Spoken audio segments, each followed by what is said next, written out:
What is up, YouTube? It is your boy Def, back at it again with another review video. This time it's going to be Resident Evil Village or Resident Evil 8, however you want it to be.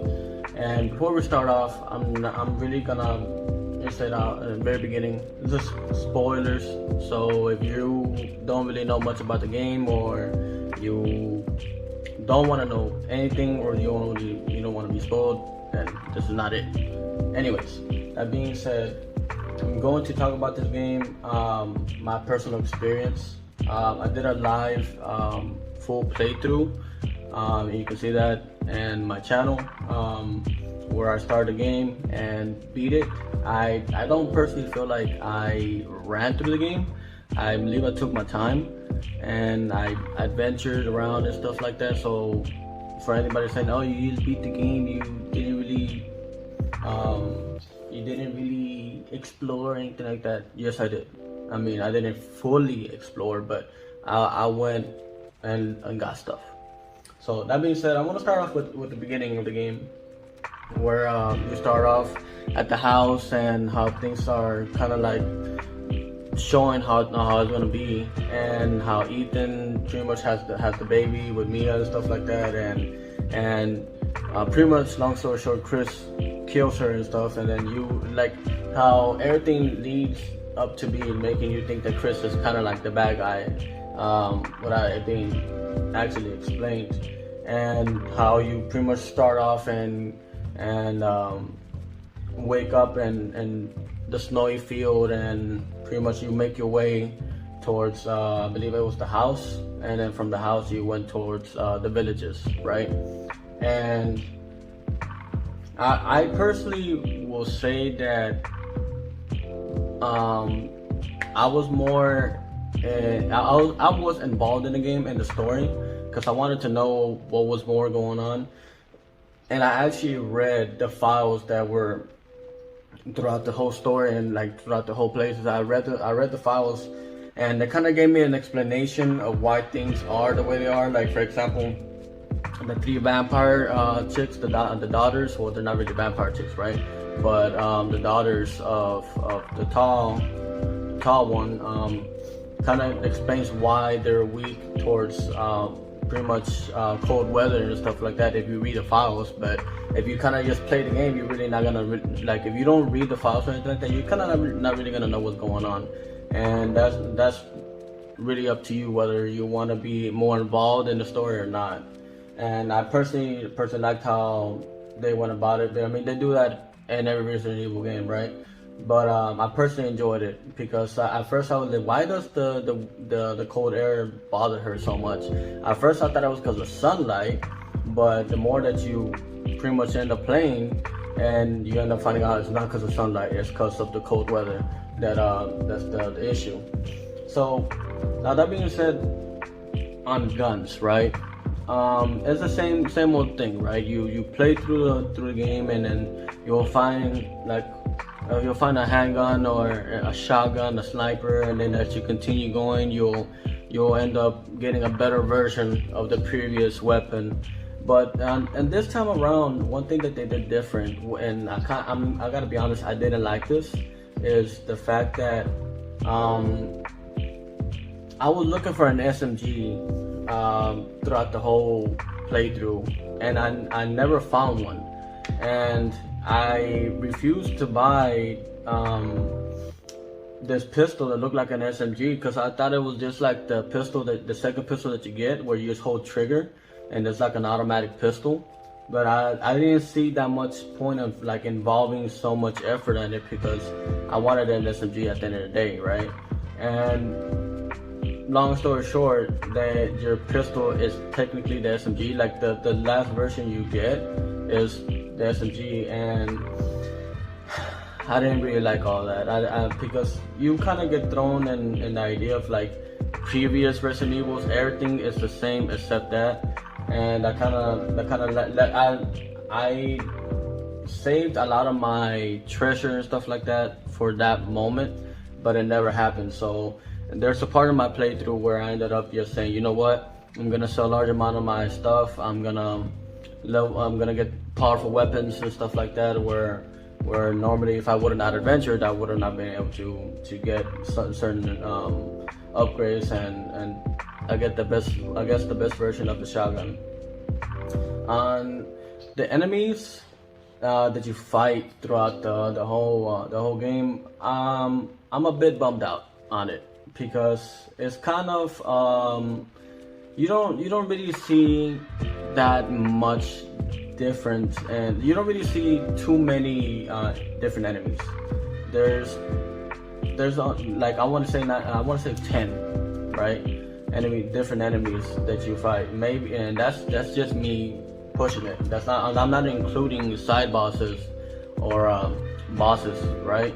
I was a bit bummed out on it. I wish they would have went about it different, like in Resident Evil 4, how you fight the enemies in the village, right? Resident Evil 4, and then as you continue progressing through the story, eventually you blow off their heads, and then something comes out. I mean, the same thing could have happened, even though they were making it look like it was werewolves and vampires and stuff like that. At the end of the day, it's Resident Evil, and things could have been different. Things could have been a little bit more exciting, and things could have been more towards to give you that reminder of, hey, this is Resident Evil. This isn't specifically wolves and vampires. And someone that doesn't really play Resident Evil games, or this is like the first Resident Evil game they're gonna play, that's the first thing you're gonna think. And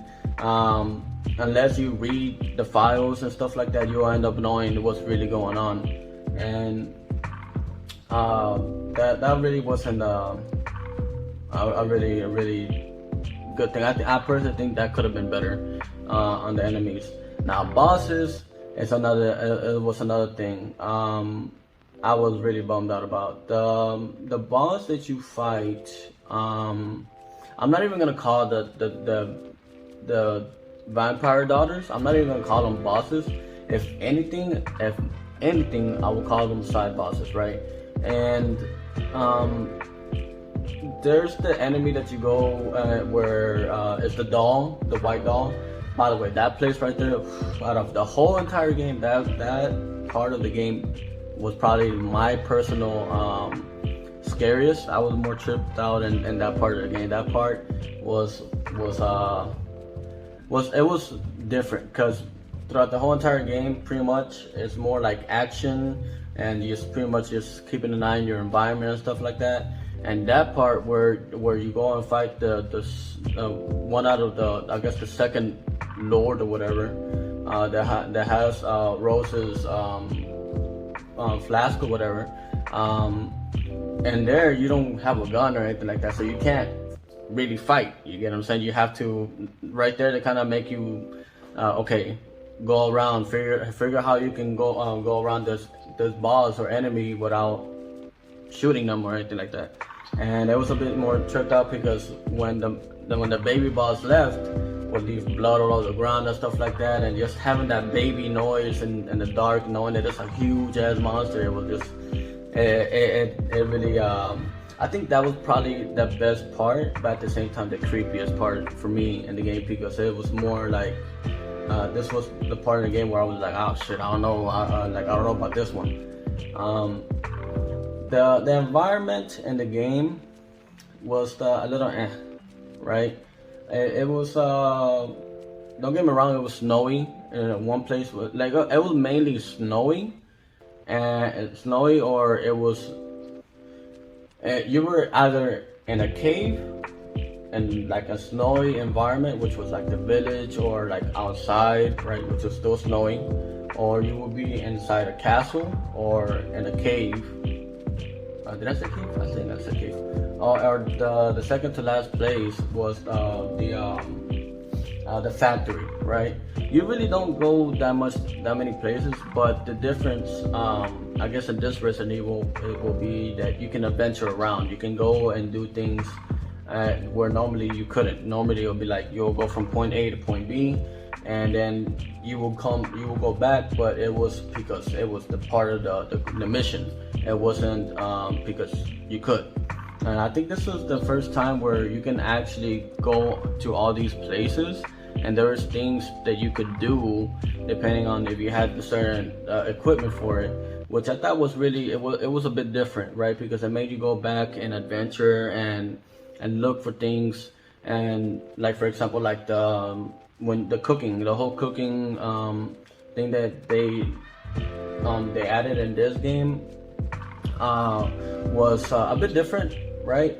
And I kind of enjoyed it because it kind of made me be like, okay, I need to go look for this specific animal, or I need where exactly in the village or where in this map are the animals that I'm looking for. But once you kind of like get the things, it kind of leaves you and okay, well, that's it. The cooking was just, you find it and there, it's a done deal. Where it kind of left me with more. Like I wanted more.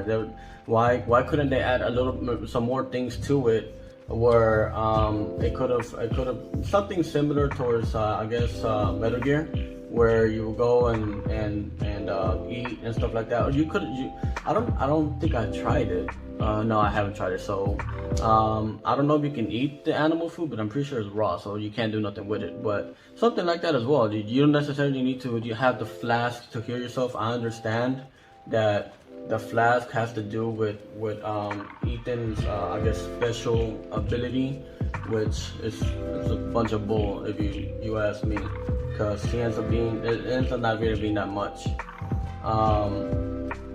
It was I got left with more wanting than I wasn't satisfied, because I beat the game, right, and then I played. I'm currently playing the game again, but this time on hard mode, and I didn't finish getting fishes. I got everything else besides fishes, and I went back on my second playthrough, which I'm still playing right now, and I got fishes and I did everything, but everything, all the other animals that are there again, that you can, like the special meat, the bird, the blue bird and stuff like that, like you can kill them, but all you're really gonna do is just sell the meat. You don't really get to do anything else with it, and that's kind of like the whole letdown, because once you finish the whole cooking list, that's it. Like the animals are worthless after that. I do like that you can go around and do like, I'm not gonna call them side quests, but I do like that you can go around and get these extra things. For example, like treasure, like combine them, but it's up to you if you want to go back and combine them, or you can sell them as is. But like there's 2 pieces of treasure, you can put them together and to sell for more, which that was one of the best parts that I liked about Resident Evil 4, where you can do stuff like that. I thought that was pretty nice. But there was some. I'm not going to sit here and tell you that I know everything, but there was times where I wasted on the treasure, and I was just looking around, and some things that look like you can combine them, you can't. Where I was just kind of like, okay, well, I guess like there was times where I'm just like, well, I'm gonna hold on to these treasures just in case something comes out later and I need this, which was never the case. There was really no. It was just plain and simple. Where if they gave you the option to combine, you'll know, and if you don't have the option to combine, then just you consider like that, which kind of was also another letdown. Now, beating the I'm not really gonna get too much into the story, because I have my own, like, okay, what was the whole point of it? I'm not gonna sit here and say that I know the story through and through, so I'm not gonna sit here and really talk much about the story. Besides that I do know that at the end, everything pretty much this was more than likely sure Ethan's dead, and after his heart got taken away, he's most definitely dead. If his heart didn't get taken away, I'm pretty sure he would still be alive. But I'm going, but you're gonna play as the daughter next in Resident Evil 9. But I do like how they continue towards like the family and stuff like that, where now that how they mentioned, okay, the father's story is done, now we're going to talk about the next adventure, which is the daughter's adventure or whatever, which should be interesting because she's kind of like a not a bio weapon, but she is in the way of to consider one as a bio weapon, right? The end game is one thing about this game that I'm gonna use Returnal as an example, because Returnal, once you beat the game, it's just kind of like it's too much RNG, right? To really want to go back and get things, because you don't know, you're gonna be wasting time. And in this game, you can actually go back and there's like, it's up to you. You're a trophy person. You like to get trophies, and I'm mainly talking about for PS5 because I don't really know much about the Xbox. But how you can go back and destroy all the windows in the castle, you know, or what's another one? What was another one that I missed, that I went back and I did? To kill that one liking the one with the big hammer, to kill him when he first go, like, is you're being jumped by all the likings and stuff. That was another trophy that you can do as well. There's things that you can go back and do, which it's always good, right? Because then you miss one thing, and then talking about that, I will be doing another, not today, tomorrow more than likely. I'm going to be doing a live stream where I'm going to be beating the game and under 3 hours to get the trophy. That's a personal thing that I want to do, but I will be doing that. I think I can do it. And I just have a bad habit of getting extra things that I should have did. But when I do this live stream, I'm gonna beat the game as fast as I can, which will be tomorrow. That being said, I think the game in general story, right? It was good. It's just I got left with wanting more than me saying, okay, well, I'm happy with what I got, right? Because there was things that were like, I feel like weren't done the whole way. And when I say that, I'm talking about like the treasures. I'm talking about like these things that where you go back, because the only way you can go back and get certain things is if you get the equipment, right? The equipment, and there's some stuff you do get, but it's up to you. And it kind of leaves you with well, do I really want to go back? And then there's some people that they're not patient enough to really go back to something they already did, and you don't really get to experience as much that I experienced, right? So that leaves you with a whole, with like, this game wasn't all that, wasn't that much. I thought about it after I beat the game. I beat the game in almost 11 hours, and I thought I was short, right? Because, you know, I mean, 11 hours, and that's because I don't feel like I like ran through it. I still feel like it was short. Like 11 hours was still short, and I feel like I beat Returnal in less than 11. I think in like 10 hours and a half as well. And I feel like those two games were short, but I don't know. Returnal probably is a different story. I'm never gonna speak about that one because I don't know how other people did. But on this game, I am going back, and I am spending more time than I have than like, for example, Returnal, right? Where I'm actually going back and getting things that I missed, and I'm also been playing Mercenaries, and I uploaded a video today as well of I wasn't doing commentary, so it's just me just playing it, where I pretty much am getting the triple S rank, and pretty much I'm uploading that. But I am playing Mercenaries, and after Mercenaries and me doing my 3 hour, beating the story in less than 3 hours, after that, that's just me trying to get platinum on it. And I don't know if I'm going to do that or not, because that's just, now I'm really like investing a lot of time on it, and I'm trying to upload different things, not just one specific thing, because it's just there's no secret ending or nothing like that, so there's really no reason for it. But I don't know yet. It all really depends how that goes. But yeah, I think Mercenaries helped Resident Evil, and it needed that extra content on it, because if there was no Mercenaries, and I would have been bored of the game way faster than I think I was, and that would have not been a good thing, right? Don't get me wrong. There's still our what is it called? Hold on, give me a second here. What is this thing called? Our Resident Evil verse. I don't know about that, because when I played it, when the whole beta was out, it wasn't all that, and it was more of maintenance than anything else. And I don't really know if I want to invest too much time on that, or even go back to that. I'm still been debating on that, but I might still go back and see if anything changed. I highly doubt it, because of Mercenaries. I'm pretty sure they pretty much said, hey, this is what we have, and whatever. But yeah, I'm going to say this, and I'm going to say it off of my personal experience, and not to piss anybody off or offend anybody.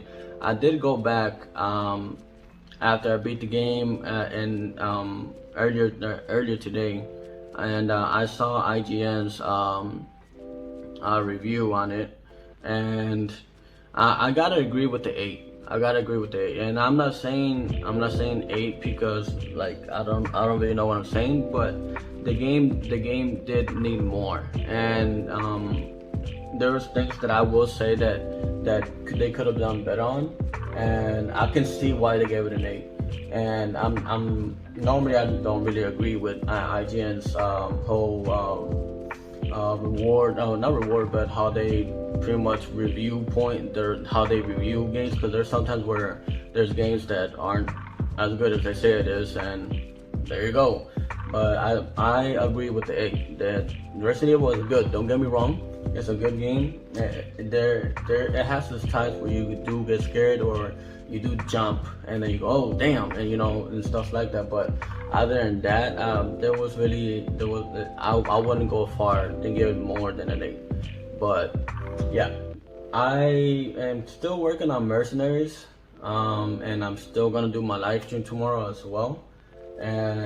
But other than that, I really don't know what much more to do with the game than me pretty much just trying to 100% it, right? And I guess I'll see that in the future, I guess, see how that goes. But first, I wanna finish at least getting my double S's on Mercenaries, and I believe there's 8 stages.